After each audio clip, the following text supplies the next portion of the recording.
Hello, everybody, and welcome to my talk about how to care for yourself during the holidays. And I want to start by saying that I wish you all a happy holiday, no matter how you celebrate. I was talking to a colleague just a little bit earlier, and he said that they had a Buddhist, Jewish, Christian tradition. And I love that. And that's why I love America so much. So, anyway, you are all welcome at my table, however you celebrate. So, what I'm going to go into today is I'm going to talk a little bit about the Food Coach Academy because it launches in 3 weeks. Did you ever do something for like 4 years, work on it so hard, and then it's like right around the corner? That's what it's like for me. And then we'll talk about how you can care for yourself during this very busy time. And then I'm going to do a couple of demonstrations for you, which is why there's a different angle in my kitchen. So the Food Coach Academy launches January 3rd, and that is 3 weeks from now. And I keep getting questions from different kinds of individuals. So the chefs and the cooks are saying, I already know how to cook. Why do I need to take the Food Coach Academy? Well, for cooks and chefs, the reason is that you will learn how to analyze a person's cooking abilities, what their barriers are. You'll analyze what their palates are like and learn how to cook for those individual palates. So that's a big part of it, as well as you'll learn food concepts. So in the Food Coach Academy, nutrition is there, but it's delivered as food. So I'm not going to ask you to memorize vitamins and minerals and all that, but going to teach you which foods help individuals in different situations and how you can work with them in a way that works for them. So we use motivational interviewing, and you get trained in that. And there is a research base for the Food Coach Academy, which is focusing on one thing at a time. So that's a lot. And I've had chefs look at the course curriculum and they're loving it. Some take the long road. I know a few of you that are a chef, established chef, and then you took a health coaching program. And that's the long way around to becoming a food coach. Or you can do it in a year at the Food Coach Academy. And I get a lot of questions from nutritionists and dietitians saying, well, I already know about nutrition. What am I going to learn here? You're going to learn the cooking part of this all. You are going to learn how to best support your client by translating your nutrition recommendation into a culinary skill. So, for instance, if you ask your patient to eat more vegetables, you'll be much more empowered if you can teach them how to cook those, especially bitter vegetables, into delicious meals. So there's that for you. And then we have a lot of home cooks that are at home and they love to cook and they want to learn more about it and they might want to make it a career. People looking for a different career move.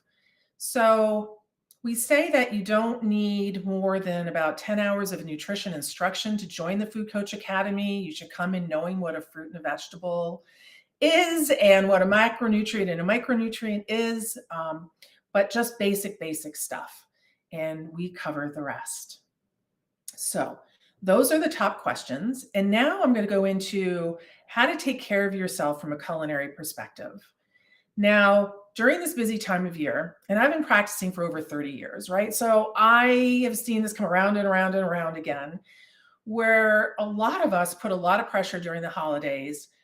Goes a couple of ways. Either I'm just going to eat whatever I want because I'm going to go on a diet in January, and they end up gaining like 5-10 pounds, which you can do in a month if you eat a lot of those holiday foods.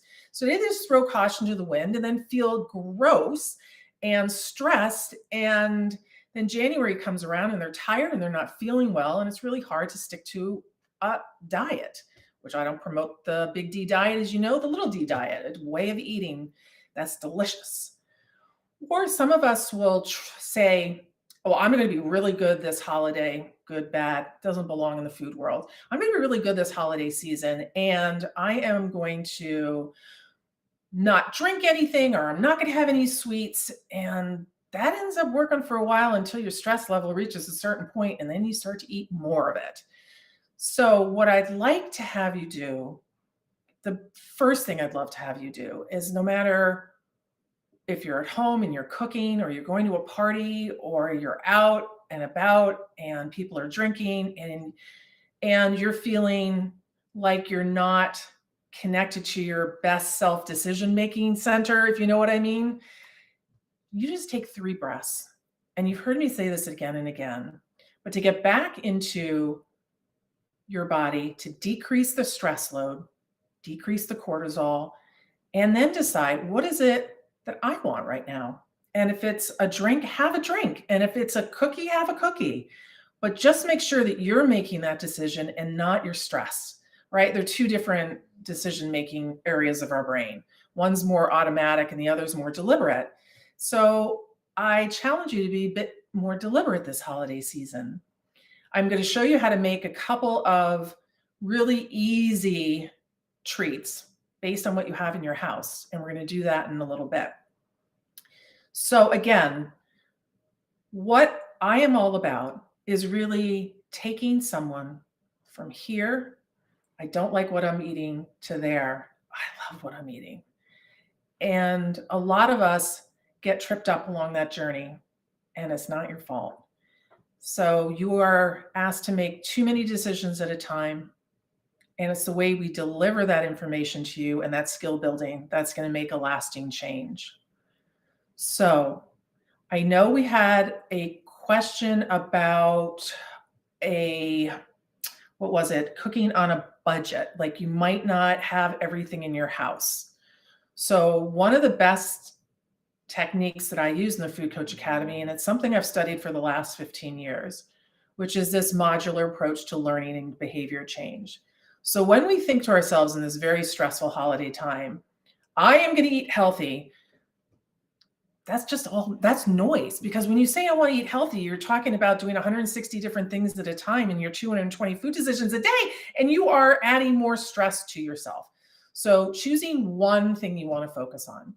So that's my second major culinary technique. The first is taking those breaths before you make a food decision or you eat something. And the second one is to choose what it is you want to focus on. So it might be, I am going to limit my amount of sweets that I'm going to eat this holiday season. That's fabulous. That's a lot to do. So don't pile on other things in this very busy time.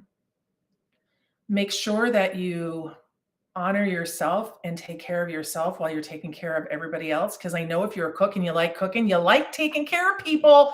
They go together. That's how it works. And making sure that instead of maybe having your coffee with all the sugar and the cream, you get into some delicious teas.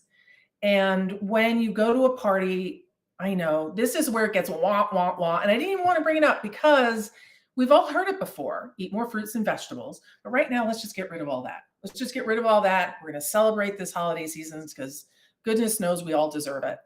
And let's just focus on making one change that's going to make us happy about ourselves.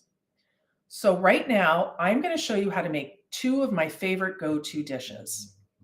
The first is going to be working with dark chocolate. And I love working with dark chocolate because it is such a healthy ingredient. So you're looking at something 70% dark chocolate or above. My absolute favorite to use during the holidays, because it's delicious, it's inexpensive, it's the Trader Joe's Pound Bar. So I start with this, and I'm going to show you how you can make a couple of things with this. So I am just going to go grab my dark chocolate that's been melting in a double boiler, or you can just crunch those up into little pieces and you stick it in the microwave on low because you don't want to heat it up high. Chocolate's very temperamental. It doesn't like highs and lows. So I just say to anybody, I'm not going to teach you how to be a chocolatier here, but just melt your chocolate on a lower heat so that you don't bring the temperature up too high and then it comes down too low. Because if that happens, you have something that's called blooming. So I don't know if you can see this very well, but there's little speckles on this dark chocolate. It's totally delicious, but it just looks a little funky.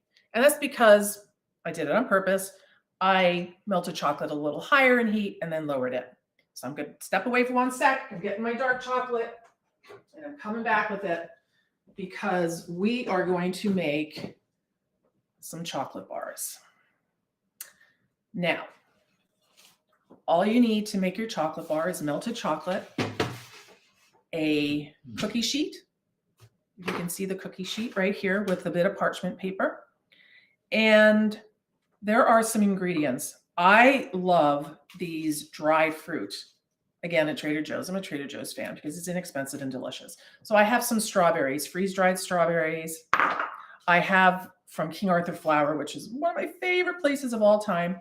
These are just orange peels. You either can make them yourself, or if it's a busy season, you grab them.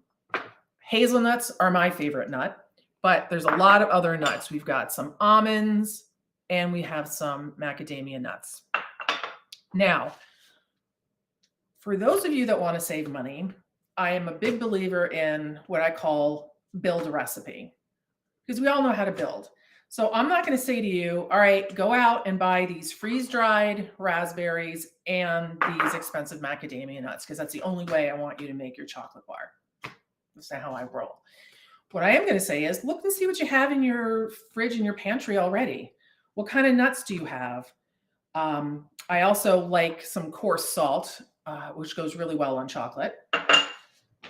And you're going to use what you have. Because if I have to tell you to go out and buy things in this holiday season where money's tight and time's not a lot of time that you have to prepare food, I'm making your life more stressful. And I'm here not to do that. So all I'm going to do is I am going to pour some of this chocolate on this parchment paper. And I'm just going to spread it.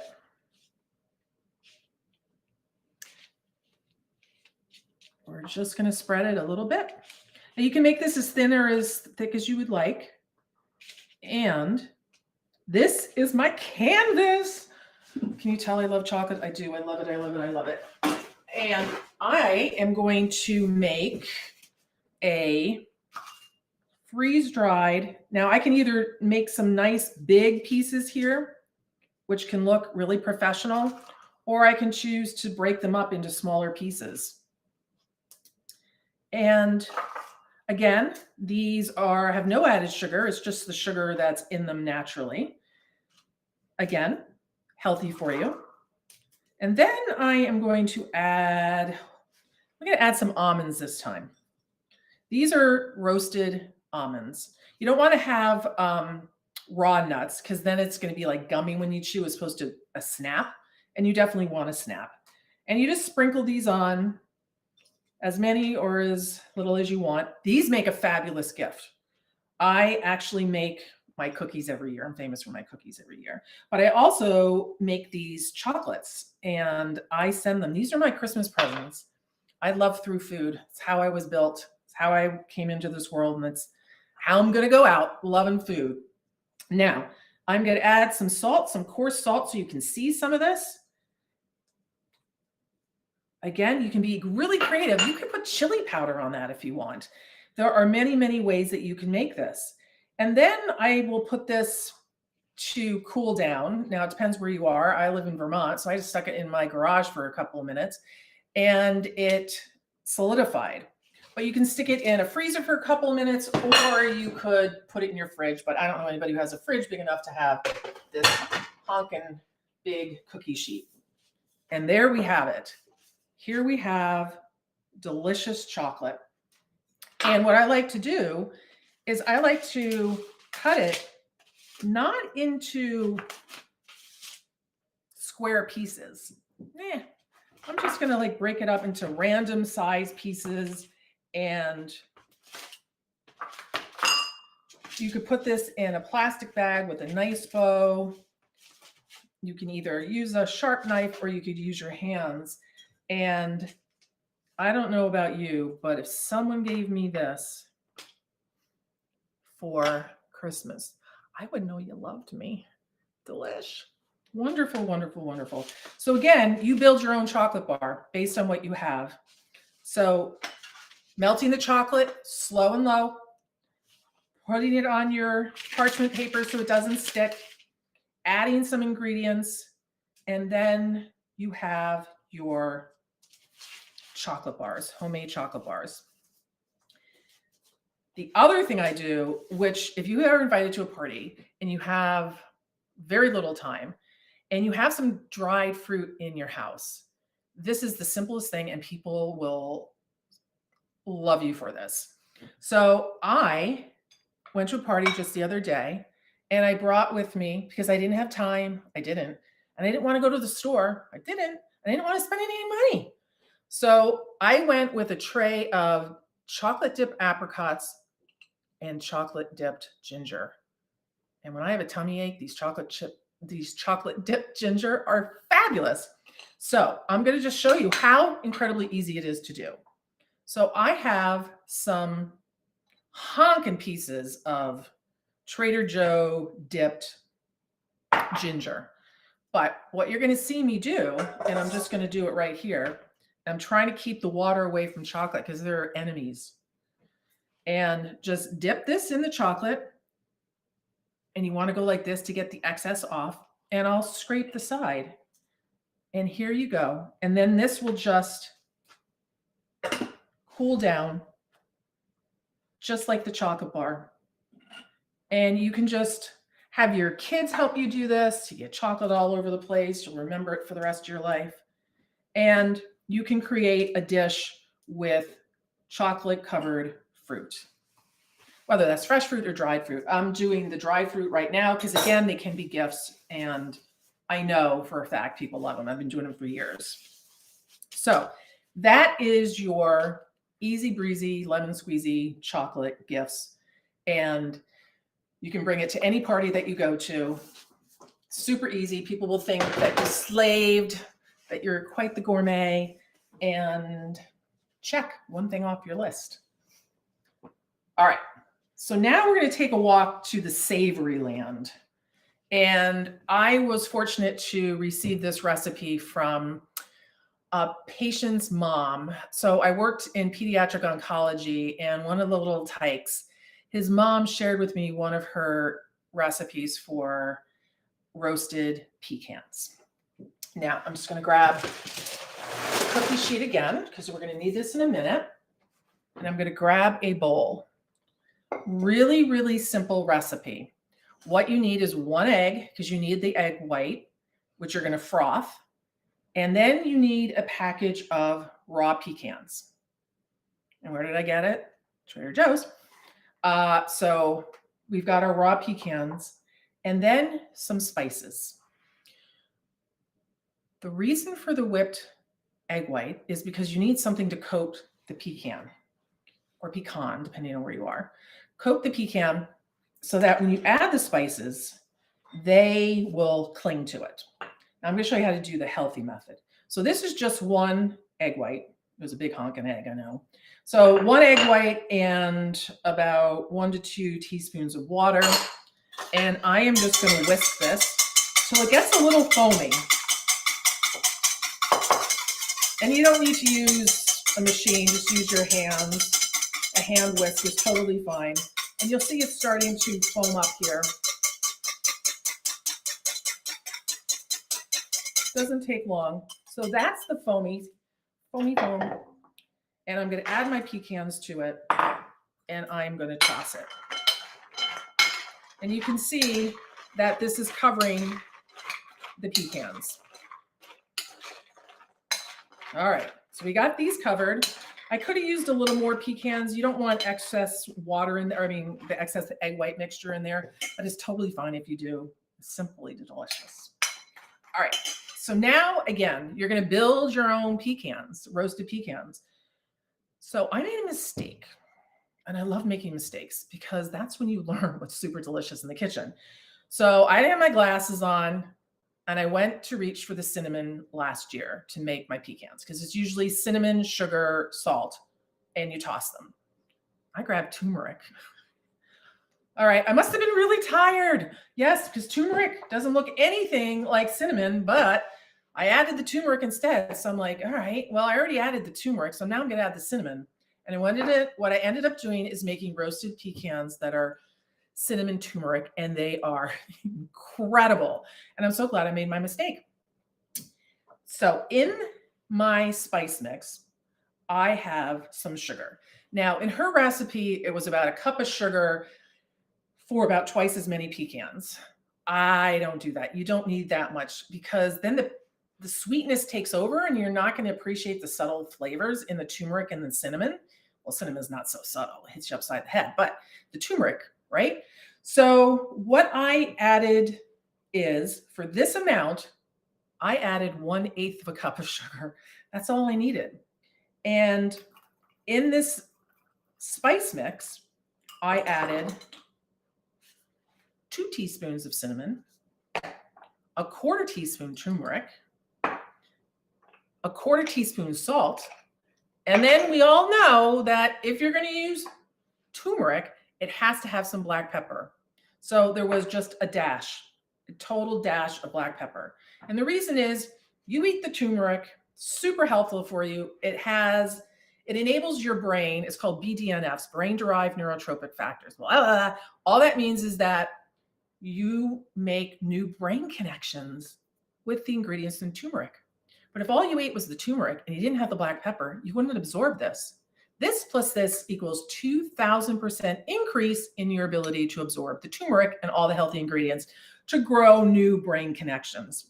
Oh, so fascinating. So again, an eighth of a cup of sugar, a quarter of a teaspoon turmeric, quarter teaspoon salt, a pinch of pepper, and 1 to 2 teaspoons of cinnamon. And I am going to sprinkle this on here. And I'm going to toss it.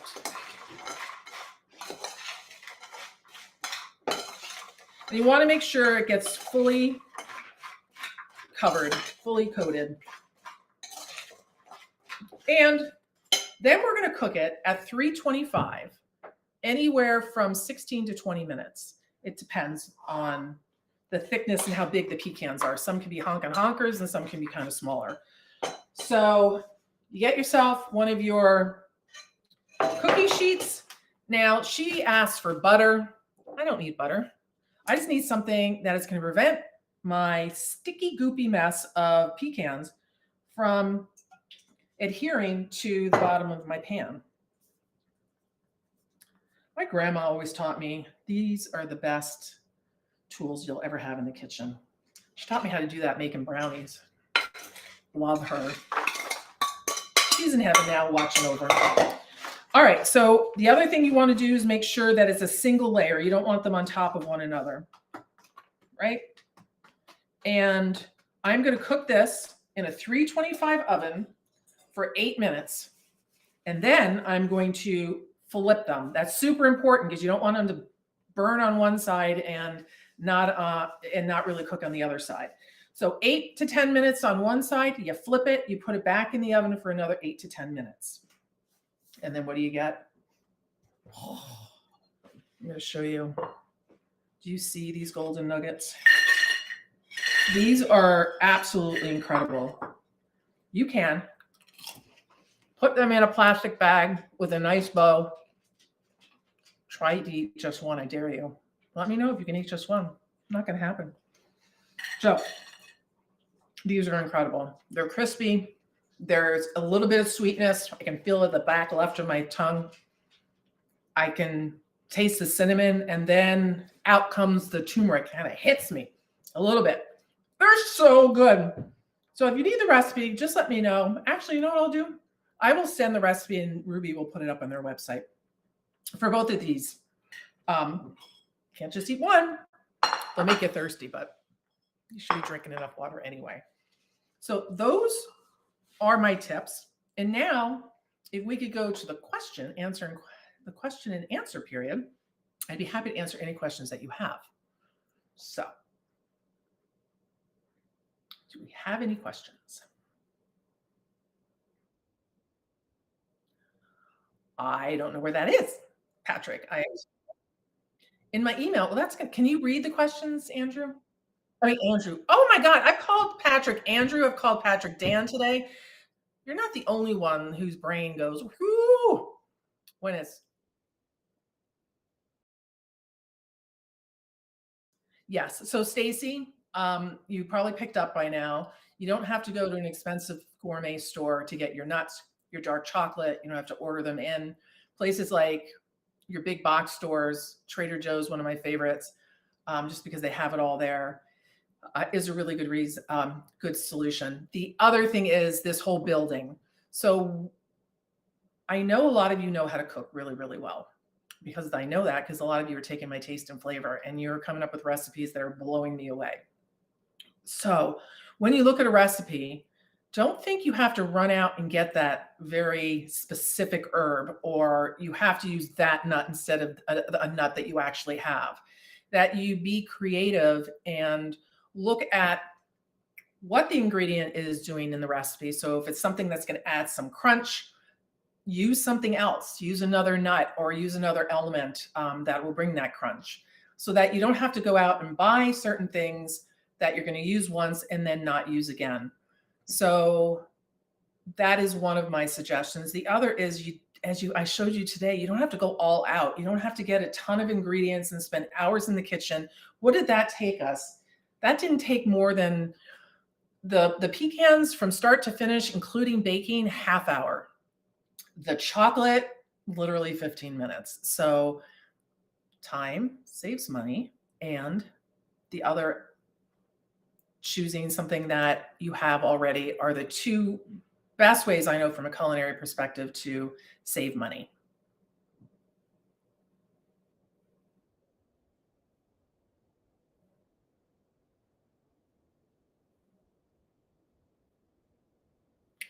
More veggies, less protein. So what you're talking about is the protein flip. Now, I want you to go on your computer and look up CIA, the Culinary Institute of America, and the protein flip. So what that involves is and I love the protein flip. It's my favorite technique to teach individuals how to decrease the amount of animal products in their diet and increase the amount of vegetables. So instead of using like a 3-ounce piece of steak, you literally can, and I do it all the time, and I serve meat eaters and non-meat eaters. And instead of using, let's say we're going to make steak stir fry, or I am going to make something like shepherd's pie or Spanish rice that has ground beef. I am going to use an ounce of that meat. And they call it it's kind of like an accoutrement, as opposed to being something that is a major ingredient. Now it's a major ingredient. So I'm going to take a step back. So when I design menus for my family or wherever else someone's asking me to plan a menu, I always start with the protein. And maybe it's because of my age that we always looked at the protein source and then you designed your meal around it. I still do that. But the protein is like the lead star of the show. But I'm not going to use much of it. I'm going to use a tiny bit of it. And I'm going to use double the amount of vegetables and probably 1.5 times the whole grains.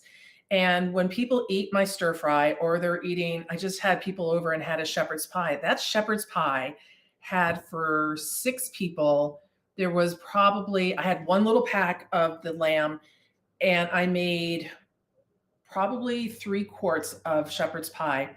It was almost all vegetables, but nobody knew because it was delicious. I bloomed some spice in it. I used some Worcestershire sauce. I created this incredibly delicious, flavorful meal that I didn't need a lot of lamb for. So this protein flip really is a way to use more vegetables and less protein.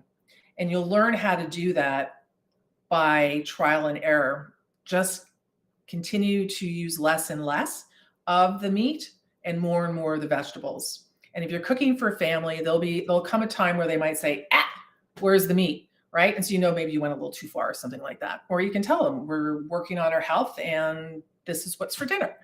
So that is how I would approach more vegetables, less meat, which is healthier for you and the planet.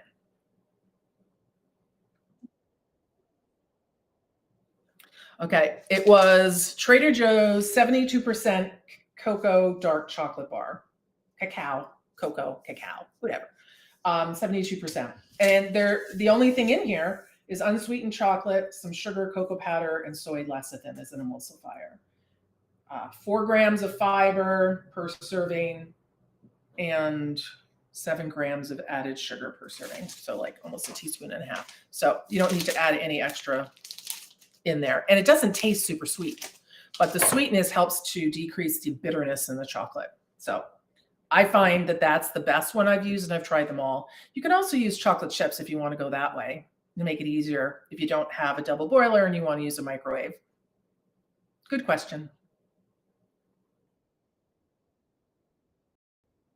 You could use aquafaba instead of egg whites. Absolutely. Great question. You just want something that's foamy that's going to attach to the outside of the pecans.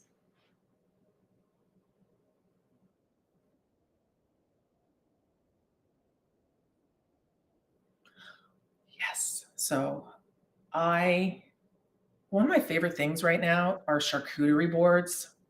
And you don't have to go crazy with expensive items for a charcuterie board, but you can just chop up or buy chopped up vegetables, make a homemade hummus, super easy to do, make it flavorful. Or you could bring any of these things that I showed you today. You can bring the roasted nuts, you can bring the chocolate, something that will delight the palate of the people that you're going to visit. So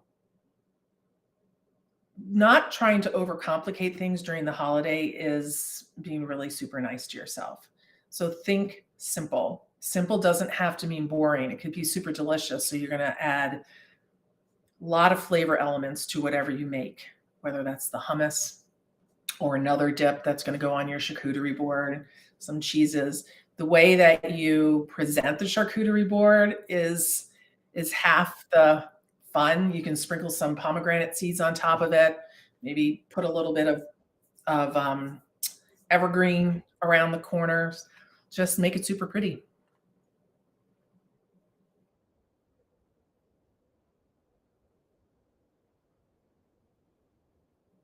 Yeah, it doesn't work. You're right. You're talking to someone who also struggles with the amount of sugar that I eat. And it's been a constant struggle throughout my whole life. And this is the deal. So research shows that if you totally get rid of something, that you want more of it. So I'm not a believer in totally taking something out of your diet unless you have a true food addiction there, like a sugar addiction or a chocolate addiction, something like that. And I have learned to not beat myself up. And this is probably not what you're going to want to hear. So when it comes to not being able to stop, what is it you're hungry for? Are you stressed? Are you lonely? Are you emotional? I eat sugar for good reasons, bad reasons, all of that when I'm stressed. And it's a sign for me that I need to pay attention to myself. Taking those 3 deep breaths before you decide to have that sugar, really good tip. Before you automatically grab for the rest, just take a quick walk outside or just try and break that cycle.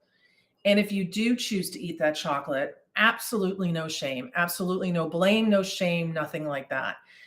I developed this Food Coach Academy with the concept of food stories. So when we choose foods that might not be the healthiest for us, there's a reason we're doing it. And it could have started in our childhood. Where did you learn to, I'm not saying you, I'm talking about everybody.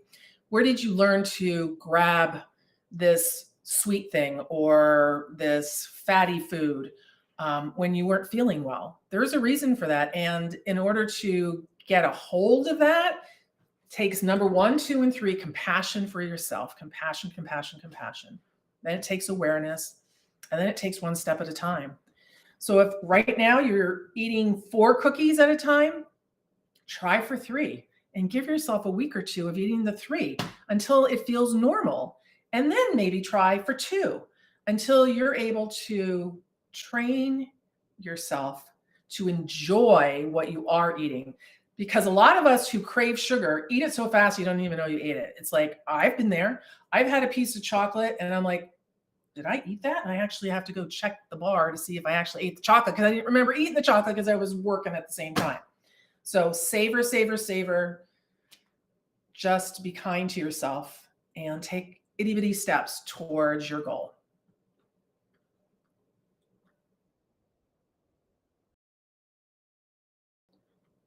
Yeah, I just use a spatula, a regular spatula, and here. And depending on the size of your spatula, now I wouldn't use any of the plastic ones, but a big honkin' honker. This is a big honkin' honker. I say that word a lot, but because that hot, sugary stuff, you don't want it on your hands. So I just go in and just flip it over like I'm doing a pancake, just like that. And if you have a smaller one, it's just in smaller bits. Pull it out of the oven. Don't be flipping it in the oven, people. Nope, not safe. You pull it out, you stick it on top of your oven, you flip, and then you put it back in. Good question.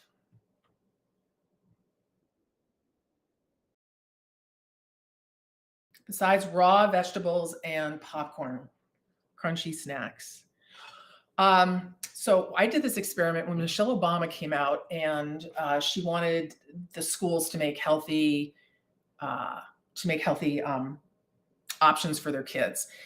We had to resurrect a whole cooking apparatus in one of the kitchens that hadn't been working in like 30 years. And what we did is we took chickpeas, and what I mixed these pecans in, you can do the same with chickpeas. And you roast the chickpeas. The kids came running down the hallway like Cinnabons was in the house, and they were super delicious. So roasted chickpeas, that's a really good one. You also, if you're worried about calories, then not a lot of nuts, but some really delicious nuts like the one we just made right now, having fewer of that. And again, I can't just stick with the culinary people. I've got to go with the what's caught is the crunch. Is there something that you're trying to work out with the crunch?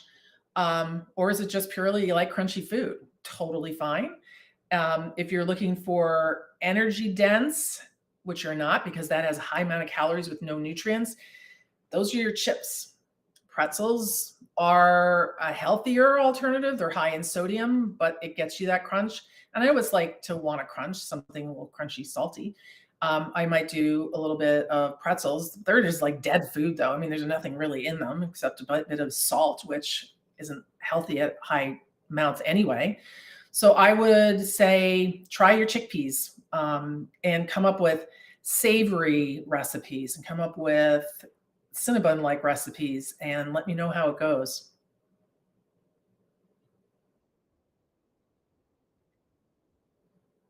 Healthy dip for raw veggies. Yes, and it's one I actually saw in Rouxbe. So it's the cashew cream cheese that you all make. So when I am building a dip, so again, we're going into the building concept. So you're going to start with the base, whether that's you can make raw cashew cream, the recipe's on Rouxbe, or whether you're going to have Miko's has a vegetable based cream cheese or sour cream, or you're going to use something that is, if you don't have a problem with dairy, use the dairy product. So that's your base. Everything you add into that, you need to think to yourself, how can I make it more flavorful? And I do this with everything I cook. So for instance, if I was to add some chopped up onion into my dip, I'm going to caramelize those freaking onions first, and then I'm going to add them to the dip because they're going to blow up the flavor in the dip, right? So I'm going to caramelize those onions. So I'm going to make them more, have more robust flavor.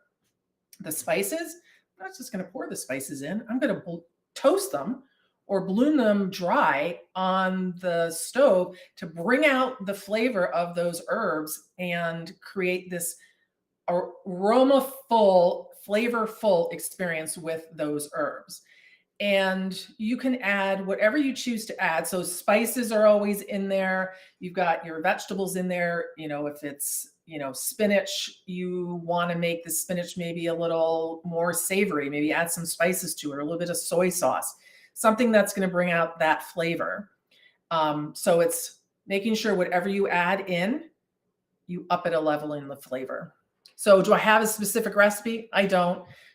And that's just how I work. And that's how I'm training food coaches to work, because when you go into someone's house, they might not have everything for the ingredients, but you know that you need your vegetables, your base, your herbs, and then you're going to create something together.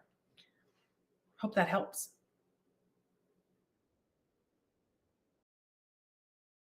My decor. Woo!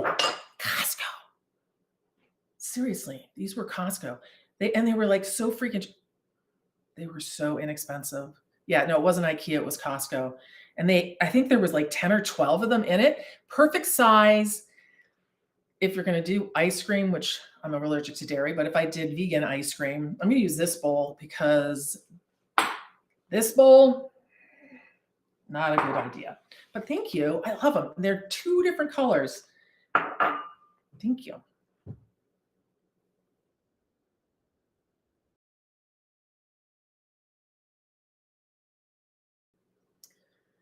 So it starts with you experimenting again and again. And you're not coming to the table a blank slate. Right? You're coming with a palette that's been set. You can change your palette, absolutely, but are you a super taster? Are you sensitive to fat or sugar? Are you a thermal taster? All of that comes in when you're standing here ready to make your recipe. Your palate comes with you, your whole cultural tradition, and what was passed down to you, if anything was passed down to you, what you're used to eating, that surrounds you. So when you see a recipe, you put your flavor into it. Again, so if you see a recipe and you really like the recipe, and I do this. So like if I see a recipe for something new that I hadn't had, like, okay, quesadillas, right? I never made a quesadilla until like 2 years ago because my kids wanted a quesadilla. So I learned how to make a typical quesadilla and I was like, okay, this is good. But then I added my own spin on things and added the ingredients that were that spoke to me and to my family, to my cultural tradition, to my palate, my kids' palates, and I tweaked it. And you're going to continue to tweak the recipes, again, looking for those foundational elements. There'll be a base. If something calls for rice, maybe use quinoa instead, or millet, or amaranth, or buckwheat groats, or whatever it is. But you can interchange the grain that's in the recipe. You can interchange the herbs and spices that are in a recipe. You can interchange the protein sources, and you continue to create a delicious dish. And they might not be the same. Any two might not be the same. Mine never are either. I'm making a soup and I'm like, oh, I have this today. And some of them are like, oh my gosh, I wish I remember what I did there, which I kind of do. And then I move on to the next one. So you need to experiment. And that's the best way to find the recipes that are going to be your own. You're going to put your own spin on it. And I can't tell you how to put your spin on it because I'm not living in your body and I haven't lived your life and I don't live where you live. So experiment, and I hope deliciousness follows you wherever you go.